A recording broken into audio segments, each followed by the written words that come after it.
नमस्कार दोस्तों, स्वागत है। आज 9 जून 2025 की बड़ी खबरों के साथ मैं अनिशा कंवर हाजिर हूँ। वीडियो को लाइक और सब्सक्राइब जरूर करें। आज की तारीख सिर्फ एक दिन नहीं, यह कई सवाल, कहानियां और चेतावनियां लेकर आई है। बेंगलुरु में संगीत समारोह की भीड़ मातम में बदल गई। यूपी में गर्मी ने कहर बरपाया, भ्रष्टाचार की परतें उधड़ी और इतिहास के नायकों को याद किया गया। आज हम इन घटनाओं के पीछे की सच्चाई और असर पर बात करेंगे। क्या बेंगलुरु की घटना प्रशासनिक लापरवाही थी? क्या आरबीआई का फैसला आपकी जेब पर असर डालेगा? बने रहिए, हर पहलू को समझेंगे ताकि आप अपनी राय बना सकें। पहली खबर, बेंगलुरु के पैलेस ग्राउंड्स में संगीत समारोह मातम में बदल गया। हजारों युवा मशहूर गायक को सुनने पहुंचे, लेकिन भीड़ बेकाबू हो गई। रिपोर्ट्स के मुताबिक क्षमता से कई गुना ज्यादा लोग पहुंचे थे। आयोजकों ने सुरक्षा मानकों की अनदेखी की और भगदड़ में 11 युवाओं की मौत हो गई। 50 से ज्यादा घायल हैं। सवाल उठ रहे हैं, क्या ये हादसा टाला जा सकता था? क्या आयोजकों ने मुनाफे के लिए जिंदगियों को दांव पर लगा दिया? प्रशासन की भूमिका भी कटघरे में है। मुख्यमंत्री ने मृतकों के परिवारों को मुआवजा और उच्च स्तरीय जांच के आदेश दिए हैं। दोषियों पर कार्रवाई का वादा किया गया है। विपक्ष ने इसे प्रशासनिक हत्या बताया और पुलिस व अधिकारियों पर भी कार्रवाई की मांग की है। यह हादसा बताता है कि हमारे शहरों में सार्वजनिक सुरक्षा और भीड़ प्रबंधन अब भी बेहद कमजोर है। क्या हम हादसों से कभी सबक लेंगे? उत्तर प्रदेश में भीषण गर्मी और लू का कहर जारी है। मौसम विभाग ने कई जिलों में रेड अलर्ट जारी किया है। लोगों को घरों में रहने की सलाह दी गई है। प्रयागराज, वाराणसी, कानपुर, आगरा, हर जगह तापमान 47-48 डिग्री तक पहुंच गया है। रात में भी राहत नहीं, अस्पतालों में हीट स्ट्रोक के मरीज बढ़ रहे हैं। प्रशासन ने पानी के टैंकर, हल्के कपड़े पहनने और तरल पदार्थ पीने की सलाह दी है। मजदूरों के काम के समय में बदलाव पर विचार हो रहा है, लेकिन क्या ये उपाय काफी हैं? हर साल गर्मी बढ़ती जा रही है। क्या यह जलवायु परिवर्तन का असर नहीं है? पेड़ों की कटाई और कंक्रीट के जंगलों ने हालात बिगाड़ दिए हैं। यह गर्मी सिर्फ मौसम नहीं, एक चेतावनी है। अगर हमने पर्यावरण के साथ खिलवाड़ बंद नहीं किया तो हालात और बिगड़ेंगे। ऐसे समय में हमें भी अपनी जिम्मेदारी निभानी होगी। प्यासे को पानी दें, जरूरतमंद को छांव दें। यह लड़ाई हम सबको मिलकर लड़नी होगी।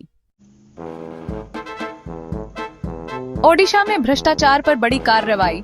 वरिष्ठ आईएएस विजयेंद्र पांडा रिश्वत लेते रंगे हाथों पकड़े गए। पांडा ने एक औद्योगिक इकाई से लाइसेंस के बदले 25 लाख की रिश्वत मांगी थी। सतर्कता विभाग ने जाल बिछाकर उन्हें 10 लाख लेते हुए गिरफ्तार किया। छापेमारी में करोड़ों की अघोषित संपत्ति, लग्जरी गाड़ियां, मकान, सोना चांदी और कई बैंक खातों के दस्तावेज मिले। पांडा की गिरफ्तारी ने प्रशासन में हड़कंप मचा दिया है। यह दिखाता है कि भ्रष्टाचार कितनी गहराई तक फैला है। ओडिशा सरकार ने उन्हें निलंबित कर जीरो टॉलरेंस की नीति दोहराई है। भ्रष्ट अधिकारियों को कड़ा संदेश गया है। यह घटना हमें सोचने पर मजबूर करती है। क्या हमारा सिस्टम ऐसे लोगों को रोकने के लिए तैयार है? जब तक जवाब नहीं मिलेगा, ऐसे मामले सामने आते रहेंगे। तेलंगाना के पूर्व इंटेलिजेंस प्रमुख टी. प्रभाकर राव भारत लौट आए हैं।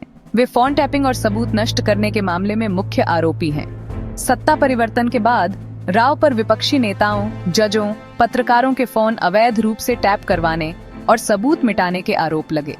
पुलिस ने एसआईटी बनाई, कई अधिकारी गिरफ्तार हुए, लेकिन राव अमेरिका चले गए थे। हाईकोर्ट ने उनकी गिरफ्तारी पर फिलहाल रोक लगाई है। कोर्ट के आदेश के बाद राव हैदराबाद पहुंचे। अब एसआईटी उनसे पूछताछ करेगी। सत्ता पक्ष इसे न्याय की दिशा में बड़ा कदम मान रहा है, जबकि विपक्ष इसे राजनीतिक प्रतिशोध बता रहा है। ये मामला निजता, सत्ता के दुरुपयोग और एजेंसियों की जवाबदेही जैसे बड़े सवाल खड़े करता है। प्रभाकर राव केस ने देश भर में बहस छेड़ दी है। क्या खुफिया एजेंसियों की निगरानी और जवाबदेही होनी चाहिए? आज बिरसा मुंडा की 125वीं पुण्यतिथि है। आदिवासी नायक जिन्होंने जल, जंगल, जमीन के अधिकार के लिए अंग्रेजों से लोहा लिया। झारखंड के उल्लीहातू गांव में जन्मे बिरसा ने उलगुलान का आह्वान किया, आदिवासियों को संगठित किया और एक नए धर्म बिरसाइत की शुरुआत की। उनका आंदोलन सिर्फ राजनीतिक नहीं, सामाजिक सांस्कृतिक भी था। अंग्रेजों ने विद्रोह कुचल दिया, बिरसा को जेल में डाल दिया गया। 9 जून 1900 को 25 साल की उम्र में रहस्यमयी हालात में उनकी मौत हो गई। उनकी शहादत के बाद छोटा नागपुर काश्तकारी अधिनियम बना। आज देश भर में उन्हें श्रद्धांजलि दी जा रही है। उनके गांव में विशेष कार्यक्रम हो रहे हैं। बिरसा मुंडा की विरासत हमें सिखाती है अपने हक के लिए लड़ना और प्रकृति के साथ सामंजस्य बनाकर जीना ही सच्ची प्रगति है। उत्तर प्रदेश के बहराइच में महाराजा सुहेलदेव की स्मृति में भव्य स्मारक का उद्घाटन होने जा रहा है। महाराष्ट्र के मुख्यमंत्री एकनाथ शिंदे मुख्य अतिथि होंगे। सुहेलदेव ने 11वीं सदी में विदेशी आक्रांता सालार मसूद को हराया था। यह उत्तर भारत के इतिहास की अहम घटना मानी जाती है। योगी सरकार ने उनकी विरासत को सम्मान देने के लिए स्मारक और संग्रहालय बनवाया है, जिसमें उनकी वीरता की गाथा दिखाई जाएगी। इस आयोजन से क्षेत्रीय नायकों को सम्मान देने और पूर्वांचल की जातियों को साधने की भी कोशिश है। स्थानीय लोग उत्साहित हैं। इससे क्षेत्र की पहचान और पर्यटन को बढ़ावा मिलेगा। यह स्मारक हमें याद दिलाता है कि इतिहास में गुमनाम नायकों को भी सम्मान मिलना चाहिए। यह ऐतिहासिक भूल सुधारने की दिशा में एक कदम है। भारतीय रिजर्व बैंक ने रेपो रेट में 0.5% की कटौती की है। यह आम आदमी और उद्योग जगत के लिए राहत की खबर है। रेपो रेट कम होने से होम, कार और पर्सनल लोन की ब्याज दरें घट सकती हैं। बैंक जल्द ही दरें कम कर सकते हैं। CRR में भी कटौती हुई है, जिससे बैंकों के पास कर्ज देने के लिए ज्यादा पैसा होगा। बाजार में नकदी बढ़ेगी। RBI ने यह कदम महंगाई में गिरावट और विकास दर बढ़ाने के लिए उठाया है। शेयर बाजार ने इस फैसले का जोरदार स्वागत किया। Banking, real estate, auto sector में तेजी आई, लेकिन विशेषज्ञों का कहना है देखना होगा बैंक इस राहत का कितना फायदा ग्राहकों तक पहुंचाते हैं।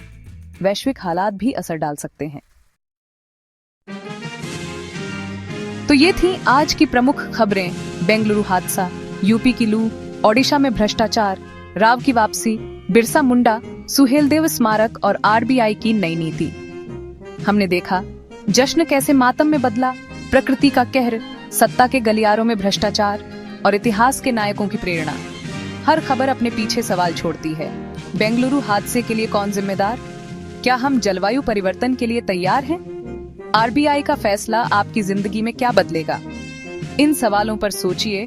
एक जागरूक नागरिक के तौर पर सवाल पूछना हमारा हक और फर्ज है।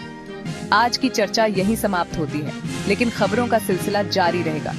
वीडियो अच्छा लगा हो तो लाइक, शेयर और सब्सक्राइब करें। कमेंट में बताइए अगला वीडियो किस टॉपिक पर देखना चाहेंगे। धन्यवाद, फिर मिलेंगे। नमस्कार।